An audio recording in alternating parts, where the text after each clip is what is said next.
we're here to make a new type of news. New insights, new styles, and new topics every day. We are News Generation. Making news just for you. It's October 6th here in Seoul. I'm Shin, and this is News Generation, where we make the news at Arirang's very own open studio. Every morning, we'll discuss the top issues and latest current affairs affecting people in their 20s and 30s. Joining me in the studio is Ji-hee. Happy Friday. Happy Friday, and Namsan. Hi, everyone. Now, both are here to speak on behalf of people in their 20s and 30s. As usual, let's start with our news feed, which covers different hashtags and news items that have been trending on social media over the past 24 hours. The UK is strengthening its crackdown against smoking and youth vaping. The government is trying to introduce a new law that would stop children who turn 14 this year or are younger from ever legally buying cigarettes. This would make anyone born on or after January 2009 part of the UK's first smoke-free generation. Smoking is one of the biggest causes of death in England, causing around 1 in 4 cancer deaths. Recent data by the Health Ministry shows that it's harder than it seems to obtain a medical license in Korea after graduating from a medical school abroad. Only a third of overseas graduates from the years 2005 to 23 became a licensed doctor in Korea. In the past, many thought this process would be easier than to enter a domestic medical school and become a doctor post-grad. But recent data shows that the bar for passing Korea's two-step medical licensing exam is very high. And the 2023 Chicago Council survey has found that only half of surveyed Americans are in favor of U.S. troops helping out Seoul if North Korea ever invades the South. This was a drop compared to last year, when more than 6 out of 10 said they were for U.S. troops supporting its key ally. Now, the CCGA surveyed a total of 3,242 Americans. While most agreed that maintaining ties with countries like South Korea and Japan is beneficial for Washington's security, only 64% were for the U.S. maintaining bases in each country. This was also a drop of 6 percentage points compared to last year. What's also worth noting is that a higher percentage of Americans favored the U.S. supporting Ukraine in its war with Russia. There was a slight drop in percentage points compared to last year as well, but still, over 6 out of 10 Americans were okay with the U.S. distributing military and economic support to Kyiv. Now, based on all these survey results, what did you think about that now? I mean, of course, as a Korean, I would prefer that people would come help when we really need them. But I do understand that we live in a world where it's kind of difficult to care about every single issue and problem out there. But I do want to point out that Korea and U.S. are allies, and we are good allies. And Korea has been quite supportive of every single time U.S. has gone into war or had any training sessions. So I really hope that it would kind of be a favor returned. And this year we've seen relations really evolve. It marks the 70-year alliance since they've actually started building relations. Even in our recent military street parade, the one that we held in the first time in 10 years, we saw U.S. troops for the first time take part, which is very symbolic. But what thoughts crossed your mind when you heard this news? Well, I understand why many are against now, and the number or the percentage of people for supporting countries like South Korea and Japan has gone down because of economic reasons.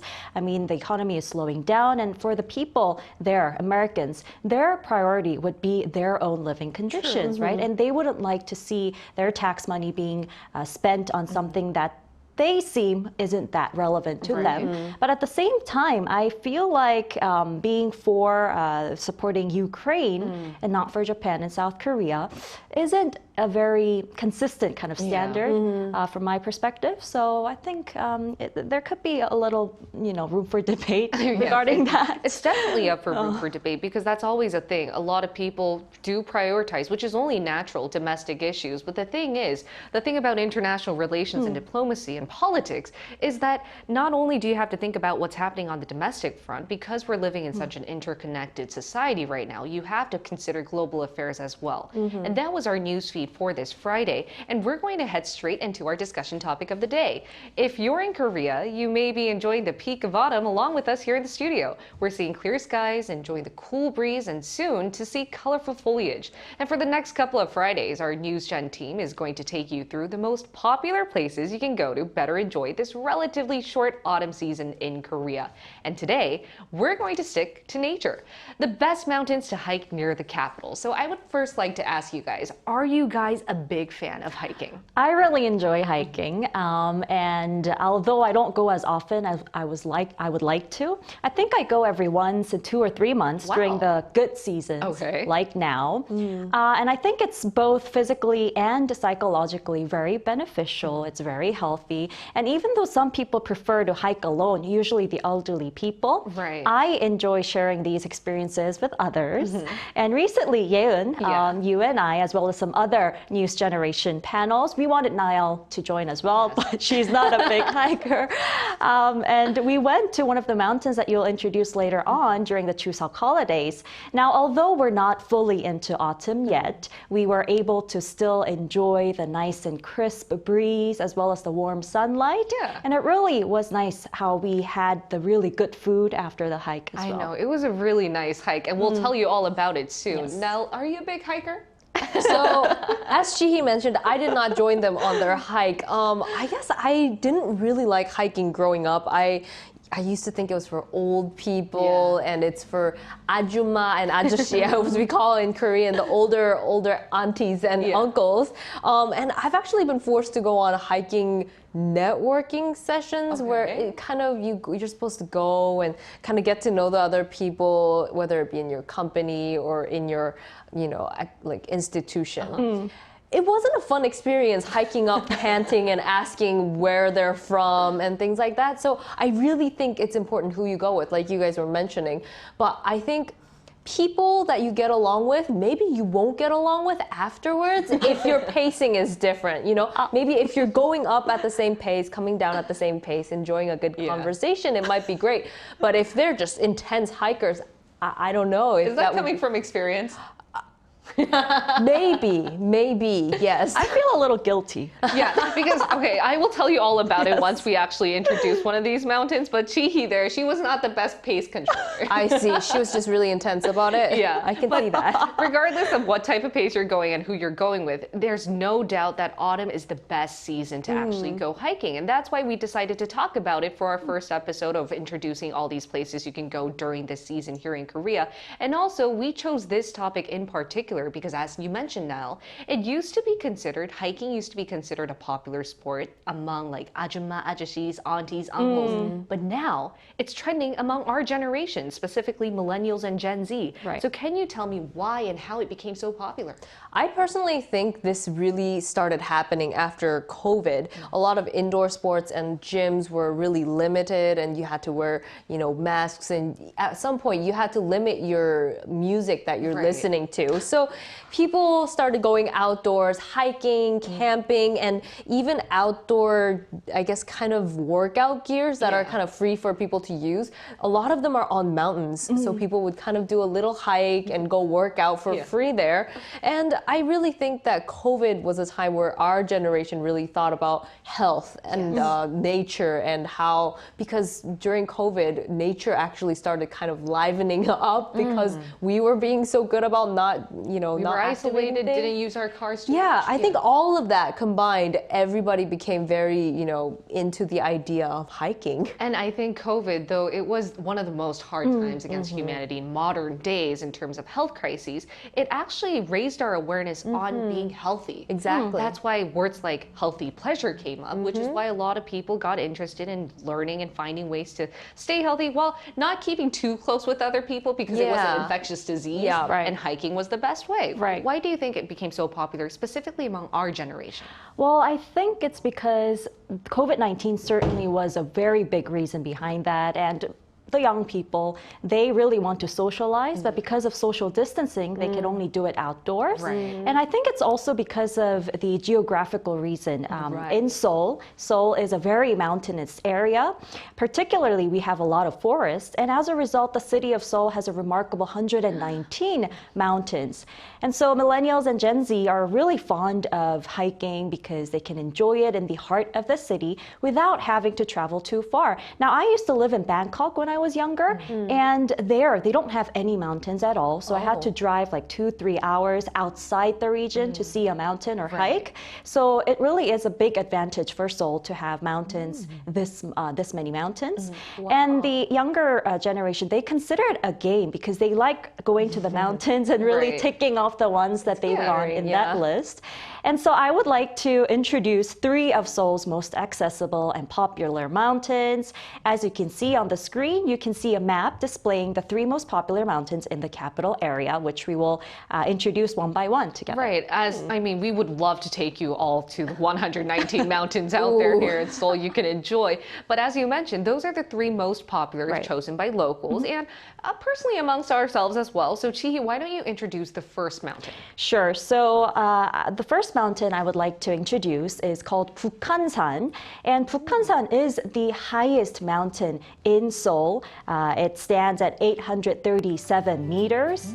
It's located on the border between the northern part of Seoul as well as the Gyeonggi province. So there are plenty of hiking trails to choose from because basically you can walk up from anywhere around the region. And also the national park of Bukhansan is renowned for its natural beauty. It's been designated as a national park, which means the area's natural beauty has been very well preserved. Now, the park is home to a diverse range of mountain plants, and it boasts one of the largest valleys in Korea as well.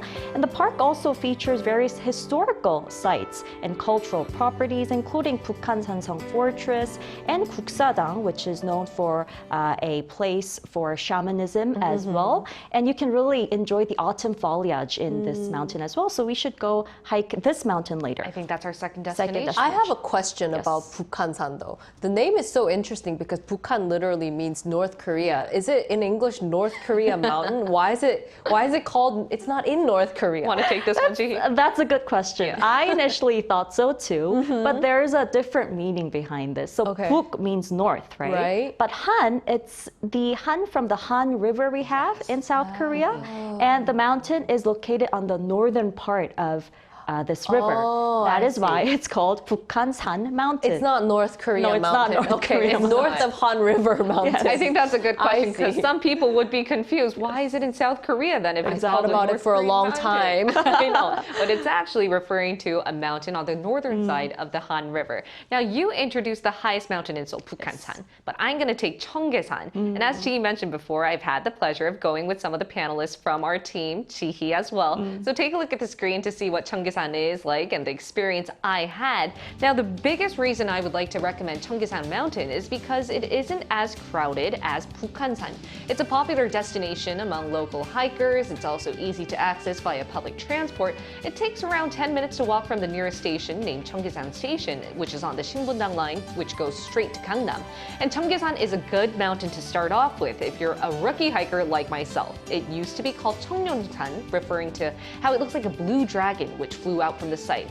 Now, there's a lot of short trails like the one we went on first, all the way up to Ongnyeobong. It takes around 30 minutes to go up. It's 375 meters above sea level, which means it's not too high up. Now, I was quite satisfied only going up to Ongnyeobong, but the rest of the team said Maebong is the highlight of Cheonggyesan, so we went another hour and 30 minutes to go up to Maebong, and that, you can see our team is quite satisfied. The iconic view there, you can see the landscape of Seoul. Now, mind you, it was an extra an hour and 30 minutes to go up. So we ended up spending a total of around 4 hours on the hiking. mountain. You expected 30 minutes. I expected 30 minutes. And as I told you, I was very fine going only up to This is why Ongnyeobong. I didn't go. But actually, it was really nice because though it was a strenuous hike up and even down because it was harder to come down. Oh, yes. And at the time, you know how we mentioned that Chihi wasn't the best pacemate? Ooh. She was really good when we were going up, but then you went really fast down. Why'd you do that? I did because I like going up more rather than going down. Some people would prefer going down because it seems less strenuous, but for me, with my bad knees, I feel like going down is the worst. So I wanted to end it quickly. I know, it was really hard to go down because mind you, Maebong was 582 meters up above sea level. It was much higher than Ongnyeobong, but imagine us going up to 2 slopes at once. And 4 hours on the mountain, so it was really strenuous. But at least we did reward ourselves with really good food. We did. And the thing I love about hiking in Korea is that there's so many traditional restaurants right down the bottom of the mountain. And we had like traditional tofu. Which was really nice. I wish I could show you guys. But maybe if we have the chance, we'll upload some pictures on our community and stuff to show what food we had. Yes. But that was the highlight of That the was the hike. highlight of the part, and we also had the pajeon, Korean that pancake, sounds really good. seafood pancake. It was really good. It's really nice. If we hadn't had our cars, we would have had it with the makgeolli. I know that rice is the wine. go-to menu to have when you're after a hike. Exactly. But we couldn't do that. But we did enjoy another highlight, which was picking out our outfits, right? Oh yes, that was the best part before going on the mountain. Well, we said millennials, they really like hiking these days. One particular characteristic of them is that unlike the elderly people, we have the typical hiking look for them, right? With the famous outdoor brands and the gears. Windbreakers, Yes, and the hiking exactly. sticks. But with millennials, they have their own kind of unique style. They don't want to keep to the typical look. They wear a lot of leggings or just casual t-shirts or, well, windbreakers, but I guess a little more trendy looking. And a bit more colorful. Yes, but and a bit more toned colorful. down. Oh, yes, that's right. So I myself also thought of what I wanted to wear for the cheonggyesan hike, and I actually had to stop by at an outlet to get the You went socks. shopping. I mean, the right dedication. socks. Yeah. The right socks. And you had the right socks. And the socks she's referring to aren't like the short ones, but the ones that come up the Hiking socks. Yes, they're really cute. You should have filmed it. We should have. And if you look back at the episode, you could see Jihee's socks. And it was really nice. And for me too, I went on social media to see like all the hiking gear and hiking attire that people would go through. But that's why it's a trend among our generation. It's all about the look as We well. like the occasion to dress it up. Yeah, and now, would you join us if you had the right attire now? Honestly, I saw these really cute hiking shoes the other day, and it was pink. Yeah, I love pink, and I think that was kind of what changed my mind. I'm like, maybe I do want to go hiking if I were to Exactly. buy the shoes. And it's an entertainment source. I think we Yeah. mentioned it in previous episodes, but for golfing, tennis, any sports activity, I think we like it if we have the right look. Right, exactly. We can stop at Ongyabong next time. Yeah, Yeah, I'll next come. time we'll just do the 30 minutes, take cute pictures. Because I know it's all about convenience, right? I mean, for me, it's hiking itself. It's the experience. I don't have to have the full, difficult, physically strenuous part. I just need to kind of experience a little bit of that, take some pictures, eat some good food, and I think that's kind of what I want. And I mean, I've gone kind of shopping for hiking before. This is what I got. That's nice. I was in Seattle, Washington with my in-laws, and we went to Mount Rainier, which is also a very famous mountain. And I technically didn't need to buy this because we drove up the mountain, but it looks cute, so it was great. And speaking of convenient ways to go up the mountain, the last mountain I want to talk about today is Namsan. Yes. You know what's so great about this place is that you can take a cable car up.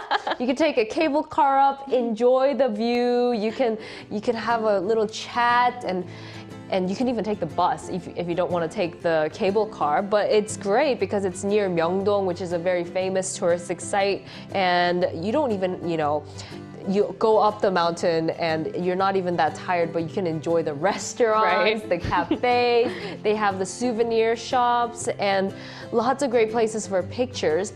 But you can get these locks. Maybe you've seen them in Korean dramas or maybe you've been to Namsan, but they have these locks where you can write your name and the name of your significant other, lock it onto a fence and throw the key away, and that way your love will be locked there forever. And there's so many locks there, right? Yeah, so I would say definitely visit Namsan if you're kind of a lazy hiker like me, but it's worth the view. On the way up, if you do hike, actually, there's these historical statues of people like An Jung-geun, Kim Gu, Yu Kwan-sun, Lee Hwang, and kind of study up on your Korean history and read up on their backgrounds, maybe talk about that and talk about it with your friends as you're hiking up, and maybe that's the kind of hike you like, so you can do whatever you'd like. And I completely understand if you're a rookie hiker and you do not want to go uphill by walking because you have bad knees like myself, use the cable car. Exactly. It's so comfortable, and also you get the experience of trying what your favorite K actor or K actress has been, because Namsan is such an iconic tourist site and a popular destination even for drama drama filmmakers. Right. So we often see it on Of media, course. right? Yeah. I've been there too, and I've seen all those logs and the little hearts, big hearts, like light lit up hearts. Yeah. And I've actually gone to Namsan before as a group activity when I was in school.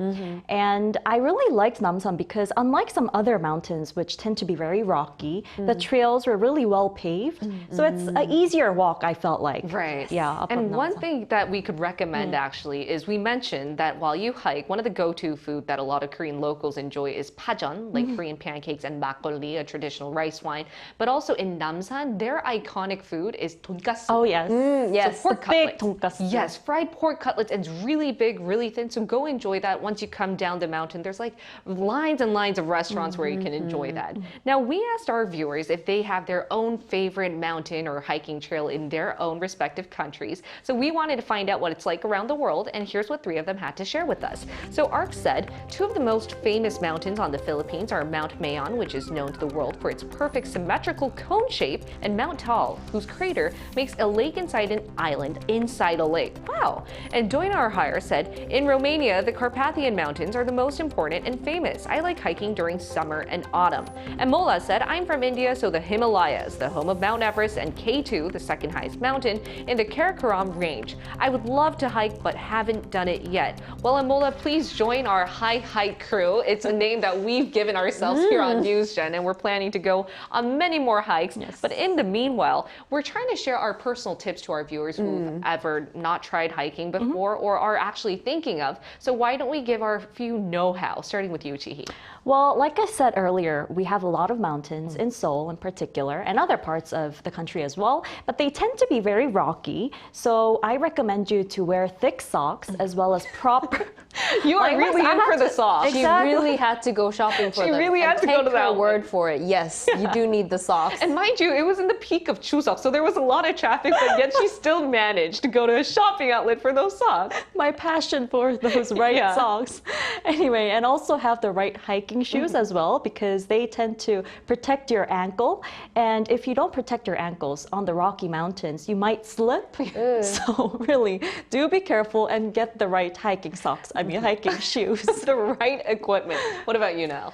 I would say take the right type of snacks. I've seen a lot of people take cucumber. Yeah. Some people don't like cucumber, so you figure out a way to hydrate yourself. But I heard it's because, you know, it's very hydrating, so people take cucumbers, chocolate, weird combination, but yes, cucumbers, chocolate. Apples. But apples, I would personally take a cup noodle thing and then take a bottle of like a hot thermos water and then at the top of the mountain, pour it in, and you just sit there and enjoy your view. Enjoy the view with a really warm cup of cup noodles. But mind you, please take your trash down. I think Yes. the part about having snacks and packing them up, as strenuous as it is to bring it up, make sure to bring it down as well. Yeah. Because a lot of people are littering, and the biggest part of hiking is enjoying the nature. And in order for us to enjoy it, we better preserve it. But in the meantime, while you guys think of hiking in Korea, we'll be here every day from 9:30 to 10 a.m. Korea time, bringing you more topics young people are talking about.